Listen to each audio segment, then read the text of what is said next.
listen up. Y'all, it's the queen of automation, Meghan Donnelly, here to give you inspiration. Founders and business owners gather round. I'ma show you how to build systems that'll astound. Streamline your processes, no need for complication. Hey everybody, welcome back to Chronically Automated, where we talk about messy systems or really great systems for messy realities. Not messy systems. We don't want to talk about messy systems. See, that's how my brain works. I'm your host, Meghan Donnelly, and maybe you shouldn't listen to me.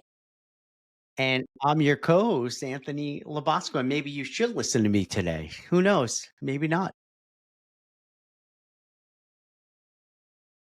I am in my cozy, I was just telling Anthony, I'm in my cozy winter gear. I am ready for winter. Starbucks, I'm very excited. It has all their Christmas flavors back. Holiday flavors. You're not allowed to call them Christmas flavors. Holiday flavors back, and I'm obsessed with them all. Well, mainly just the one that's caramel. And I refuse to turn my heat on, so that's why I look like this. A Pearl Jam concert, Meghan. I mean, honestly, is it 1992 right now? Merry and bright. Yeah, no, I just refuse to turn my heat on. I'm really just that person who, it's going to be like end of summer, fall for as long as I can humanly take it. For those of you that don't know that I live in Wisconsin, and the winters here suck ass. No pun intended. They're just really freaking cold. They get down to like negative 20 degrees with wind chills because of the lakes that are all around us. Who in their right mind wants to live in that? So here I am living in Wisconsin, freezing my ass off more than 7 months out of the year. And it's really great. There was no sarcasm in that at all. I promise. We'll just go with that. Anyway, today we thought we would expand on our topic from last week because it really hit hard. Everybody, I don't know, did you see the post this morning? It blew up when I put out that clip.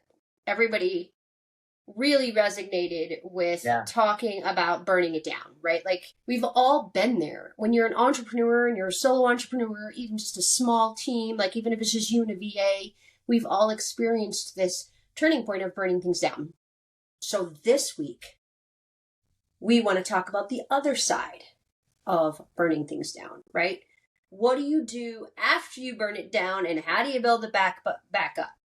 So obviously, one of the things we're going to talk about is AI and automation and systems and processes, because that's what we do, right? At least that's what I do, and I help people do that, right? Because most of the time, when I've talked with other founders and business owners where they're at that point where they're in this kind of destruction mode, right? Where they're in this, I've got to just start over. This isn't working. I need to pivot. I need to scrap this, and they need to pivot over here to this. And when they're in that mode, they're in the mindset of, I need to do this as fast as humanly possible, which is not a bad thing. And I know some people are like, oh, you should slow down. You should think more strategically and more methodically. Well, you're not going to like my answer then, because I am move fast, take chances, break shit, fix it, break it again, fix it. When you break it, figure out why it broke, go back, and I'm moving as fast as humanly possible. I'm breaking stuff all day, every day. It's the best way to learn. It's the best way to see what works. It's the best way to A/B test something. So if you're truly breaking down an entire offer and you're pivoting to something else, this is the best way to do it as fast as humanly possible. A/B test the shit out of it and go, go, go, go, go. AI. In the age of AI, everyone around you is moving at warp speed. Everyone. It's not just you. So if you find yourself in this place where you're ready to make a transition or a pivot, and you're ready to burn this thing down, and you're ready to pivot to over here, AI is your new best friend. And I think we should go through some of the stuff that you and I are building, and then we should just go through some of the different, I'm thinking I'm going to have Anthony will throw out a scenario. We'll just make some stuff up, and we'll kind of do this on the fly, and we'll show you how AI can help you make it simpler. I'm not going to say it's easy. None of this is easy, okay? Whoever tells you this is easy, don't listen to them. It's not easy being an entrepreneur. You go through ups and downs, and depression and all sorts, like you just go through the stages of life. It's not easy, but we're here to help you make it better. So that's all I have. I don't know. What do you think about that, Anthony? Do you think we could run some scenarios to show these people how they can like build stuff back up? Yeah. What I want to do is comment on, what you said, right? I think that, being able to pivot quickly, being able to, when you have ideas and you want to basically move it, something is not working the way you wanted to, but that based on maybe some other demand, you're able then to kind of pivot. Here's my thing, right? And this is what you taught me, is that when you have an amazing foundation, okay, listen closely. Foundation for me is DMC. That's my foundation for everything I do, right? So I've got my site on there. I'm able to, update my site, update my offers on the fly, and execute, different ways, especially as being a salesperson too. And what's really cool about this and what Meghan just said absolutely resonates with me, because I started off with this when when Meghan kind of built this, for me. And then of course I added a lot of content and my offerings and things like that too. It is very different than what it was, a few months ago. And it's because I have proved things out, because I evolved. And I know that a lot of people can relate to this. And you just have to and that's a combination of being out there on LinkedIn and, whatever it is, LinkedIn, Instagram, whatever channel that you are in, you were out in, or in person too. Yeah, just getting out there and talking to people and getting feedback on what works, what doesn't, and everything like that. I'm sorry? It's the conversations that Anthony has been having Totally. since we started this journey that matters and make the difference and help him to pivot, right? Unless you are having conversations with people, you're never going to be able to pivot. Going into all of this, we also used GPT. There was a lot of GPT involvement in the analysis of what Anthony was doing, because what GPT is, and this is, for those of you that are scared of AI, this is one way that AI kicks ass and takes names and is going to do it bigger, better, faster, stronger than anyone human out there. Analysis. Taking two things, doing a comparison, and giving you a summary with like analytics and data and numbers. And so for an example, and we won't necessarily go. Well, Megan, I have a great use case for you. I just wanted to explain something, but I have a really good use case for you. And that's actually okay. Let's do it, because this is what we did for neurodiverse as well. Let's do it. So 17 years ago, I started a business called NeighborBee, right? And I mean, let me tell you something. I spent a lot of money on business plan and, really having consultancy in terms of, let's think about, how the technology would work, and look in terms of how to bring neighborhoods online, how to bring neighbors together and things like that, all the value. So here we are today in 2025, going into 2026 very quickly. And as Meghan has said, right? And really, actually, it's funny you mentioned this, because I was thinking about this right before we got on this podcast, totally unrelated, totally wasn't even thinking about what we were talking about. But I'm saying to myself, what if I took this business plan that I spent thousands of dollars on, and like Meghan was just saying, with ChatGPT, taking it, and look, I know it's a lot more complicated than this, taking it and putting it in and saying, hey, ChatGPT, how could it be, what we're gonna do. How could it be awesome today? But taking that and then saying, like we talked about like a couple of episodes ago, Meghan, like how do you then, because we do have a platform, we do have DMC to do it, but man, I mean, how do you then take that and modernize it and find out? One more thing before you go on your thing is that next door, finding out how this will be different than next door in terms of everything that next door has done in the past 17 years as well. To me, I mean, that's amazing. And why can't I do that? So I'll let you talk for the rest of the time. Oh, this is exactly what you would, almost to the point of verbatim of what you just said was what you would put into GPT. And use the biggest thing is when you are dealing with something where you're struggling, use the voice. Don't use the voice prompter on the phone, use the voice and talk. Use like the voice chat, right? And talk, because typing is just not going to do this justice when you're struggling. Even though it's a machine and you're talking to a machine and it's super weird and awkward, it will sense your tone of voice. It can sense afflictions up and down, in tone. It may not necessarily understand emotion, but it can still. I didn't know that. But think about it. Your voice rises and lowers. It's been trained to know, like, if you're really high, like, it's been trained to tell if you're upset. It's been trained. It's still a computer, but it can still, sense is not the right word. It can't sense. It's a computer. It hears the different tones in your voice. Just basically say that, okay, well, this has been, anyway, you're speaking this way, so it's a couple of, you're emotional or something higher, like or that. you're speaking angry. Means more. Right. And it takes the tone of your voice with the words that you're saying, and it meshes together like whatever. But if you speak to it when you're frustrated or you're struggling and you say something like, I have this great business neighbor bee, and then you explain what it's supposed to be, and it's not, and you say, and it's not working. The business model is not working. Well, hold on, Meghan, I don't real know quick. why. Can I be honest? Can I just say one? I have one thing to say as well on that, and to your point. Okay, and I'm sorry I didn't bring up the neurodiverse part of it, but maybe you can kind of go into this a little bit too. Is that 17 years ago? I mean, I've had MS my entire life almost. So, at that point, 17 years ago, it wasn't as progressed as it is now. Right? I'm on medication, so thankfully. What's that? I'm on medication, so. Yeah, no, I'm.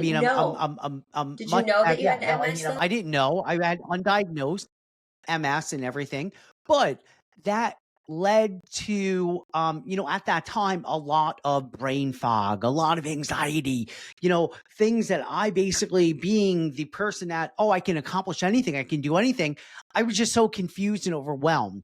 So here we are, fast forward in 2025 26, seeing all this technology, as Meghan is saying right now, going back on this, like, it's just, to me, it's like I just can't believe this. Like, this is even possible to do. So continue. I'm sorry. I will not cut you off anymore. No, it's okay. Because now I have a story to piggyback off of that. I was talking to Riker, my autistic son. He's 17. He'll be 18 in May. And I mean, autism is a whole nother layer of brain complexity, And I was talking to him this morning specifically about how he is in the age of having so many resources, and that he can figure out what he is really passionate about, what he really loves, figure out how to make money doing that. That you can make money doing anything these days. Anything. ChatGPT can help you do it. And it's kind of ridiculous. And I'm not saying, I promise you, I'm not one of these, ChatGPT is going to save the world. I'm not like so overly in love with AI that it's going to like be, but it really does help in these types of situations, especially if you are in like a brain fog or an overload where you have no idea what to do next. Okay, so that's what we're going to give you right now. That's what I'm going to give you right now. We're going to take the neighbor bee example. Anthony would say to GPT, hey, first thing there's three things that make up amazing prompts. The first thing is you need to tell Chat GPT or Claude or whoever you're talking to. They all have different nuances. So I'm not going to go into that right now because that would take too long. Maybe we'll do an episode just on that. But they're all different nuances. So I highly suggest that you do a little bit of research just on that alone and understand the differences between Perplexity, Claude, GPT, and all of the other different language models out there. But for now, we're just going to use GPT. So Anthony would say to GPT, one, he would tell GPT who it is. You are an expert level business coach / advisor with over 20 years experience analyzing businesses who are underperforming and not meeting expectations, something like that, and tweak that to your liking. And so basically you're telling it to be the coach, you're telling it to be the advisor, you're telling it to be this person who's going to analyze business success. And then that second section is the meat of the prompt, where you're telling it what you want it to do. I have a business, Neighbor Bee. It does XYZ, or this is our mission and our goal, or was, because you were going to say was, or I started the business X amount of years ago. The business name is Neighbor Bee. This is the mission, blah, blah, blah. Tell it all about Neighbor Bee. And then you say, our business model isn't working and we don't know why. And I need you to help me Meghan, analyze the business. Should I add the business plan? Hang on. Yes, Like, would it you're help going to attach the add business the business plan in there? Yep, you're going to attach the business Okay. plan. But hang on, you don't do that yet. You can attach the business plan, but let's get through this. So you're going to tell it who it is, whatever you say, review the attached business plan of where we were supposed to be, or like what our mission is. And then you're going to say something like, our business model isn't working. We don't understand why. Help us analyze and figure out where the leaks and holes are so that we can pivot and remix our offer, or remix our business to win, or something like that, right? Then at the end, you give it the goal, right? So you tell it what you want it to do, and then you want to tell it what the outcome is supposed to be. Our goal for this conversation is to make our business profitable and make our business work.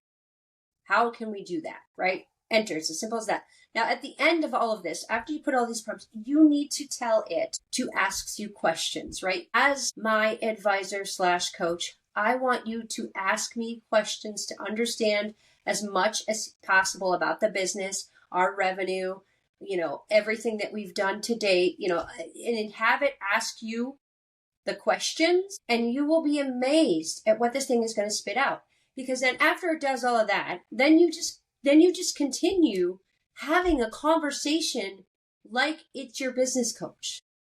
So as it spits out a bunch of stuff, then you start having a conversation. Oh, wow, this is really great. I don't understand how this works. It will tell you, this is an amazing high-level strategy. Can you break this down into a step-by-step strategical and tactical plan that I can give to my team?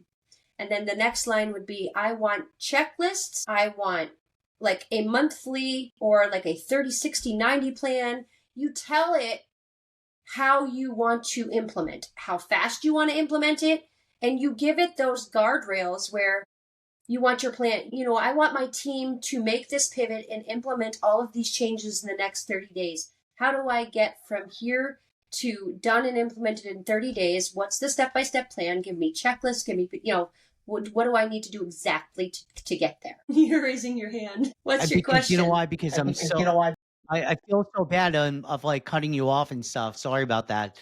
I think we're on a bit of a delay too. But anyway, so here's the thing too, right? I mean, this is apps. What we are doing is we're going to be doing this in DMC, right? DMC has micro communities, and this is going to be perfect for it.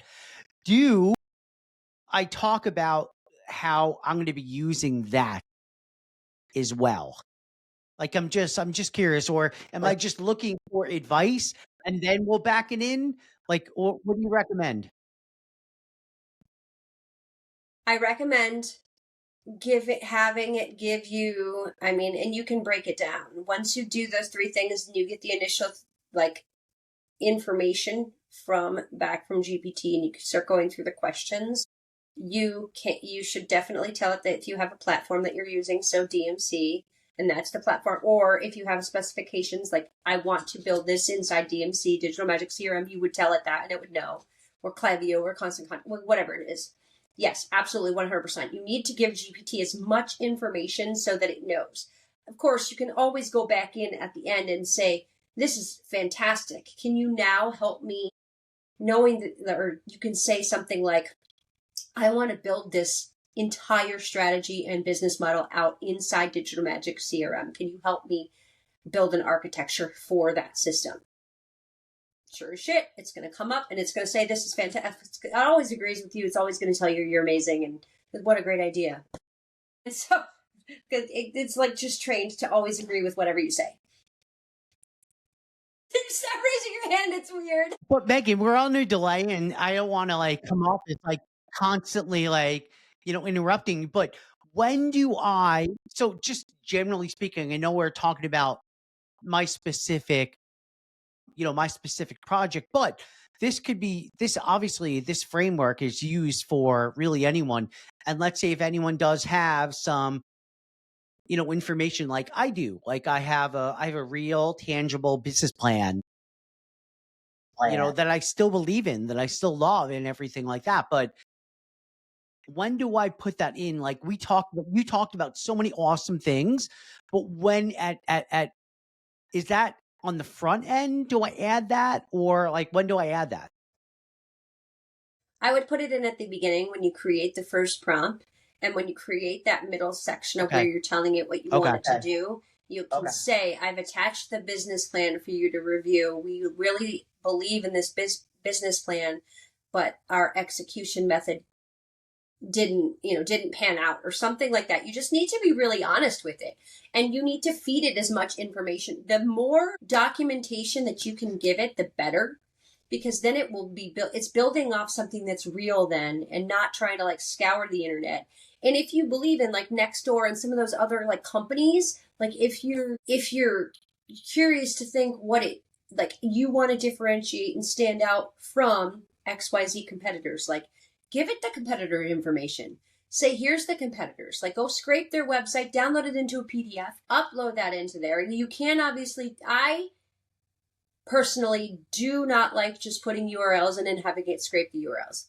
I'm not a fan of that, only because I feel like it misses information, and because most people have shitty websites. They don't design their websites well, and what GPT and other AI systems are using is they're scraping the HTML code. So if your website is built poorly, or it's built on a platform that builds it poorly, it's going to give you shit. So I highly recommend you use a tool like Easy Scraper, or you use a tool like, I don't even remember what this is called, but I have these two favorite tools. It's called Go Full Page. It's an extension, and it literally just screenshots the whole page, and then uploading that into GPT so that it can actually see and read what you want it to actually see and read. You need to control the information. That's another thing about when people are talking about like AI and GPT. So this is really important when you're doing a build back up, using AI to help you and using AI to analyze. You need to control the information that you are giving it, okay? Because otherwise it's going to go out there and search the interwebs and come back with whatever, whatever it comes back with. Now, Perplexity is much better at searching the internet. So if you do want to do competitor analysis, you should definitely use Perplexity, because you can put in their URL. What's great about Perplexity, you know it's working because it does sources. GPT is getting better about that. It will give you sources if you ask for it, but it doesn't just offer them up. Usually you have to ask. Perplexity is all about sourcing their information, because it's a different type of crawler than GPT is when it goes out and searches. Anyway, so if you definitely want to use Perplexity to pull up customer information, like competition. Yeah, so pull up competition information with Perplexity. Download that information into a PDF, upload the PDF into GPT as you're doing this build backup, and you will be amazed at how quickly it's going to analyze what you did before to what you want to do now and give you ideas. And you can even tell it, give me 3 different business models. And you can say vastly different. I always use words like vastly or extreme detail. Like, I want GPT to know that I don't just want a marginal list of 3 ideas that are so similar. No, I want three vastly different business models. I want a subscription model that is a sustainable monthly subscription. I want an e-commerce model. And then I want I want something that's totally different, and so that I can then choose my own adventure. It will give you the breakdown of each as well. Like, you can say you want these three vastly different business models, and then you can then expand on each one and have it build you out like a revenue forecast. If I implement this to perfection and I do everything that you're telling me to do, and I'm doing, and and whatever the dollar amounts that it's giving you for revenue scale and growth, what's my expected revenue in XYZ? And you can say, my goals are to make X amount of dollars. Like, I want $500,000 in the next 3 years. Which is the best business model to help me get to that goal? Which business model best fits that income goal, that lifestyle goal? This is what it's good at. It's good at taking in all of the information, analyzing it against the other information, and then spitting you out the plan, like the execution plan. I'm telling you, this is exactly what we're going to be doing. That's with amazing. Avery right here, what we literally just talked about. Yeah. And this is what we did with this. To be fair, this is what I did with Anthony's. Yeah, I mean, this is truly amazing. And not only that, I mean, I can't thank you for the advice and everything, but people hear what Meghan said. I mean, these are things, first of all, I mean, just fundamentally, speaking to AI is really the key in terms of what is so important of how you address AI, how you talk to it, because there is so much potential. And for people that can't see certain things, they can't see how it can help you, it can. So whatever you think it can't do, it can. You just have to figure out how to do it. And the second thing is that being neurodiverse, I never would have even thought about, number one, I wouldn't have thought that I had MS back in 17 years ago. But number two, knowing what I had gone through in terms of brain fog and anxiety and things like that. And look, this is not just limited to me. I mean, there are many, many people, certainly including yourself, Meghan, that we all deal with something. So it's not just an Anthony thing. But here's the key. What I find amazing is that there really is, this is technology leveling the playing field right here. This is how, and anyone that is afraid of AI, this is how you take AI and you amplify yourself and you amplify what you're doing, what maybe didn't work that you knew was a great idea, that you knew was a great concept that you may still believe in, and you may have had some challenges. Anyway, I'm going to get off my soapbox, but this is just such a great lesson on so many levels. It's the age of information, and it has been for a long time. I'm gonna break this down a little further for those of you that are just now on this AI thing. Oh yeah, AI. It's hilarious to me that AI is now this thing that's new and big, and it's been this way, for a couple of years now. And I have to tell you, I have been doing this for more than 20 years, and machine learning and automation and AI has been around for 20 plus years. Not to the level of where an everyday business owner or consumer can just go out and access it, but I've been working with development teams that have been using machine learning models like big data. We're talking like Salesforce level data, data servers and stuff like that have been using machine learning data analysis models for, 12 years, 15 years. One of my best friends, that's what he has done. His entire career is built off of understanding how to read SQL data models and using machine learning to do data analysis and comparison on big data. And it's just funny to me now. Everybody's like, oh yeah. I'm like, this has been forever. It's just, it's easily acceptable to the masses. Everyone can get it. Everyone has access. Yeah, now, being which is crazy.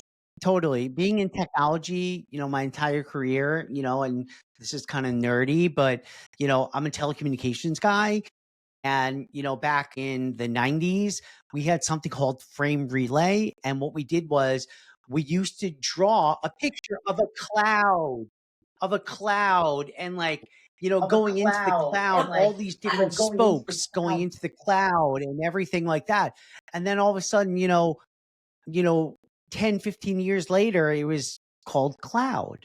And everyone's like, oh, yeah, I know this is cloud. And, so it's really interesting of how, technology certainly has been around for a long time, but now it's just becoming mainstream. And when it becomes mainstream, two things happen. It can be, people embrace it or people are terrified of it. I think Right. we're And in I that think era those right now. people that are terrified of it, I mean, you're probably seeing it a lot more, on the AI side and the machine learning side than frame relay and cloud. I mean, no doubt, but still, it's a very, the evolution of technology is a wonderful thing if you look at it the right way, and you can really do amazing things with it if you're able to embrace it. Yeah, it's insane. It really is. And I know I'm a super nerd, obviously. I love all of this stuff. So I know I'm a super nerd, but I'm telling you, you live in the age of information. There is nothing that you can't do right now without asking for help. Like you can ask anything and it will give you help. These AI models are so insanely complex. You can ask whatever question you want and it will give you help. Now, obviously, you still have to be conscious and check your answers and, and do that. But think about it. This is the best part. You've been using Google Chrome for years. You've been using Google for years to ask it questions and give you answers. And now ChatGPT comes around and you're asking it questions, it's giving you answers, and then it's saying, well, check Google to make sure your answers are correct. What do you think Google is, guys and girls and people? Where do you think Google came from? Where do you think Google got all its information? I'm just going to throw that out there. And I'll let you guys all resonate on that. That's all our TLDR for the day. For everyone who's freaking out about AI and freaking out about whatever, where do you think Google got all of its information? Before AI, before all this Elon Musk, before all of this stuff. Let's just go with that. And next year, when I come back to talk to you, next week, we can talk about the answer. AI is not new. These machine learning models are not new. They're just now accessible to the public in a way that's never been accessible before. But Well, it's Megan. It's just like the internet, right? I mean, the internet has been around since the 50s, right? With ARPANET, and it became mainstream in the 90s, right? So it's a lot of this technology. Yeah, a lot of this technology has been out there for a long time, but again, that's a whole different. Yeah, and that's a whole different conversation. do you remember when our parents were, you think of in the 80s, the internet's not ever going to be a thing. It's never going to take off. And then there's a .com thing and it crashed or whatever. And, all that stuff. And then it became the norm. Like my 78-year-old mother is an Amazon Google freak. She loves Amazon. She loves searching through Amazon and just finding stuff to buy. She loves Google. She loves the fact that she can buy her airplane tickets just from going right on Google and it gives her price matching and stuff. It's insane. So I just want everybody to take kind of a step back and think about that for a second. The thing that you're afraid of is the thing that's already existed for so many years. This is the pivot. GPT is the pivot. Claude is the pivot. Perplexity is the pivot. The internet became just the internet, like the standard, the norm. Now what are we doing? We're breaking the mold. Somebody decided to pivot, break the mold of the norm, turn this into this AI, like, insaneness. And now we're all going that way. I don't know. I think Meghan broke TLDR, the mold, guys. but that's a whole All of different, this. whole different. The internet. I broke the mold because I'm wearing holiday wear and it has not even Thanksgiving yet. I don't care. I'm comfortable. You want to see my slippers? I'm kidding. I'm joking. Anyway, TLDR, just have a conversation with GPT. Be real about it. Use Perplexity to research your competitors. If you're ready to build it back up and you want to build it back up quickly, it's not a cheat code, but it will help. It will help a lot. You still have to put the work in. You are still going to physically have to do the work. Possible, people. I mean, unless you're really good at complex learning, or you have a developer like I do that can have GPT take what it gives you and build it, which is really cool, by the way. Someday I'll show you all how to do that. It's really, really fun when you can call up your guy and be like, hey, check this thing out that I did. Can you build this for me? And he's like, can I have GPT build it? Sure. And then, like an hour later, I have this fully developed app thing. It's awesome. Very cool. We need to go. We're going to hang up. See, this is the kind I'm very excited today.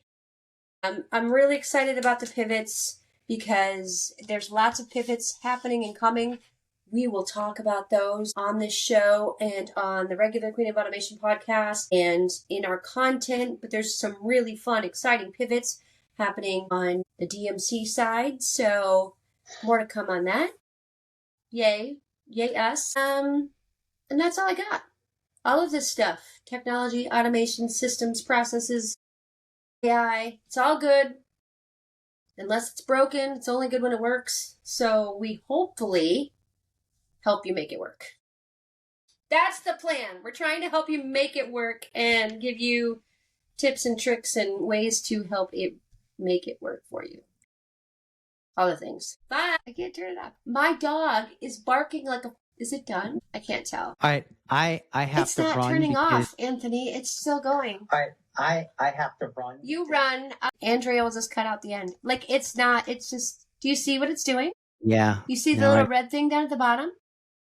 It's like grayed out. I can't do anything. Okay, I'm just gonna... Okay, you go, and then I'm gonna, like, shut it down, and then it'll tell me I probably need to upload something. That's fine. I broke it. Whatever. That was a great episode. Thank you. Bye. Stay warm.